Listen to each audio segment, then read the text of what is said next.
Olá pessoal, vamos começar então a aula 2, né?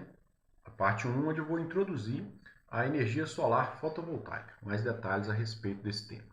Então, inicialmente, vou mostrar um histórico, né? Que a gente acha que é um tema recente, mas na verdade o efeito fotovoltaico foi descoberto em 1840 pelo Edmund Becquerel, né? Então, o que consiste o efeito fotovoltaico? Consiste na produção de uma diferença de potencial, né? Quando o material é exposto à luz. Então, não é todos os materiais que têm essa característica, né? Então, principalmente os materiais semicondutores, né? Quando dopados corretamente, têm essa característica, né, de produzir uma diferença de potencial quando expostos à luz, né? Ou energia luminosa, né?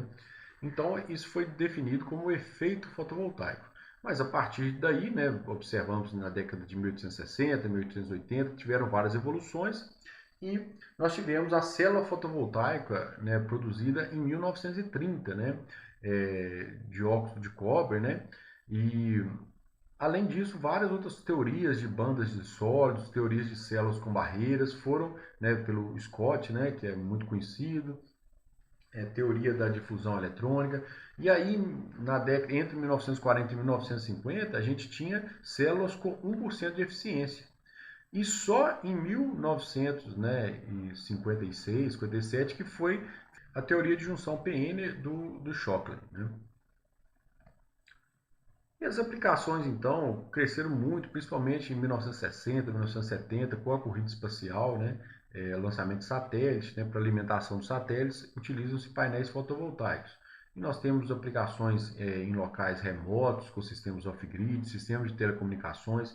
Então, as aplicações cresceram muito com o desenvolvimento dos módulos fotovoltaicos.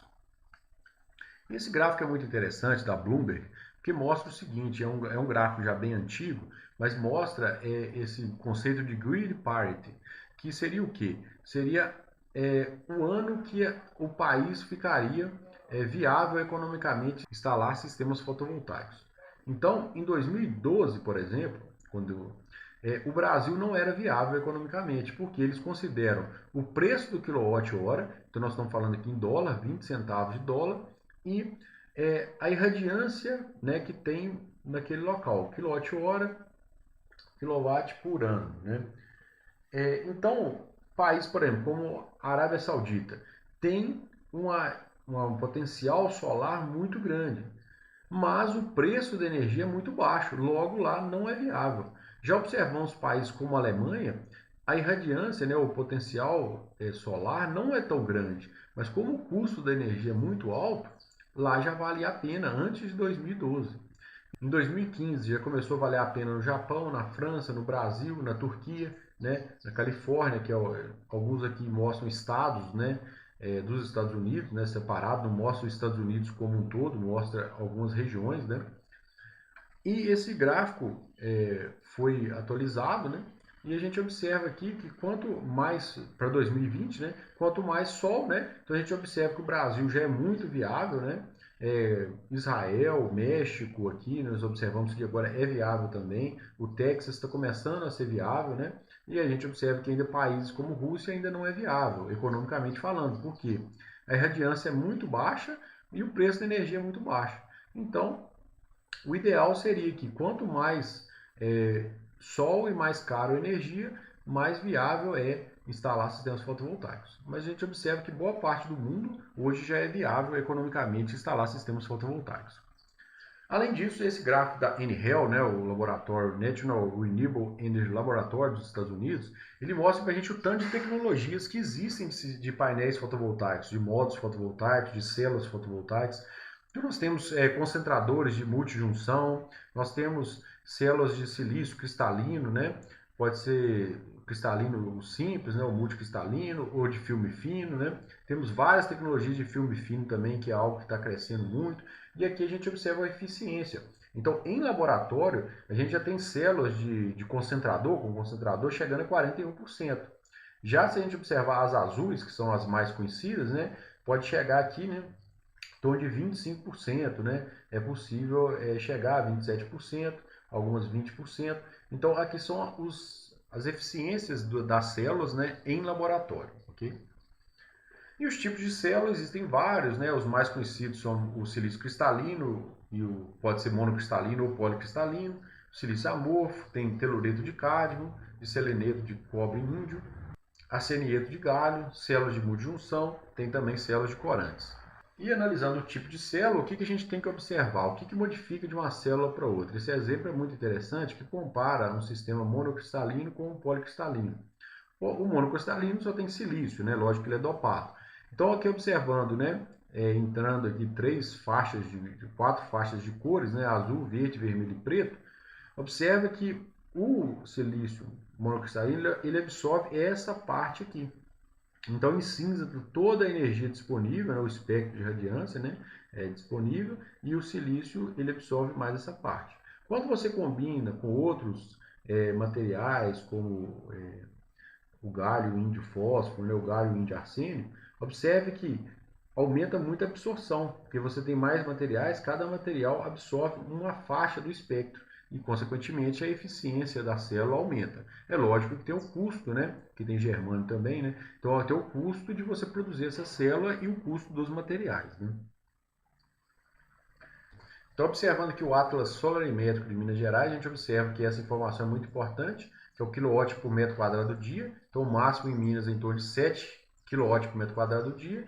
E nós temos também um conceito de insolação média diária anual. Seria quantas horas de sol pleno por dia. A gente observa que tem locais do estado que podem chegar até 10 horas de sol por dia, né? Como se fosse em condição nominal de operação dos módulos. E neste artigo aqui mostra como representar uma célula que é formada por materiais semicondutores através de modelos matemáticos. Eu irei explorar um pouco mais sobre isso na nossa próxima aula. A curva característica de um módulo fotovoltaico é composta por alguns pontos. Então, este ponto aqui, onde a corrente é máxima, é conhecido como ponto de curto-circuito, e aqui é a corrente de curto-circuito.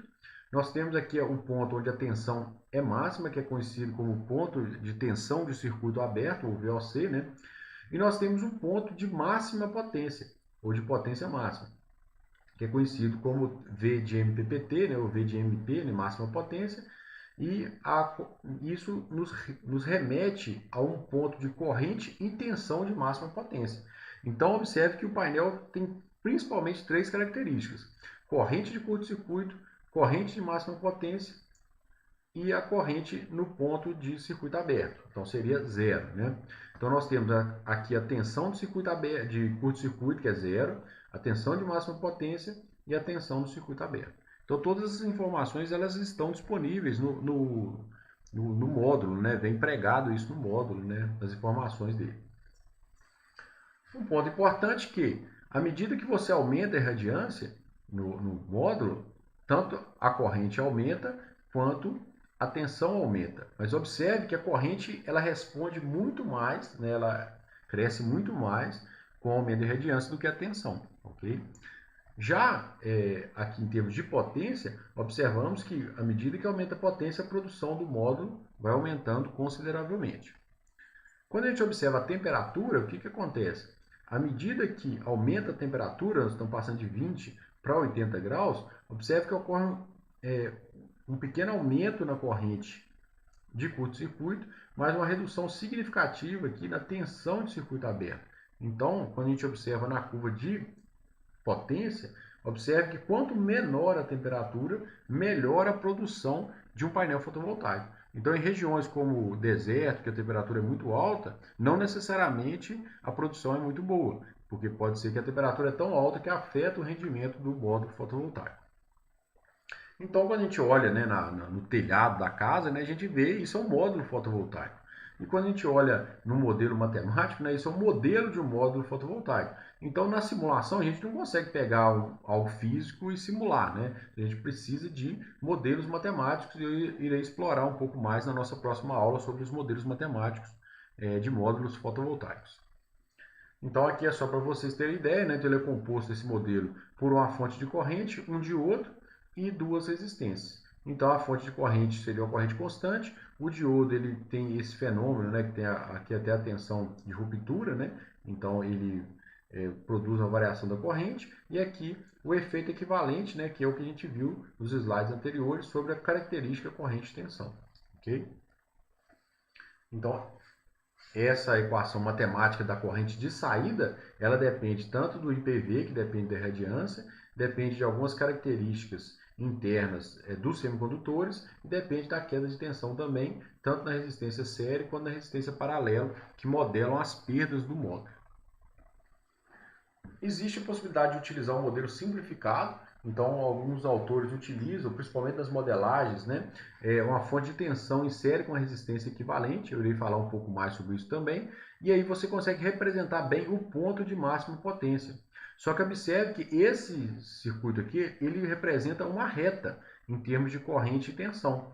Então observe que fora do ponto de máxima potência, ele não representa bem o painel fotovoltaico, mas no ponto de máxima potência você consegue calcular o VEQ e o REQ para representar exatamente o ponto igual à curva do módulo.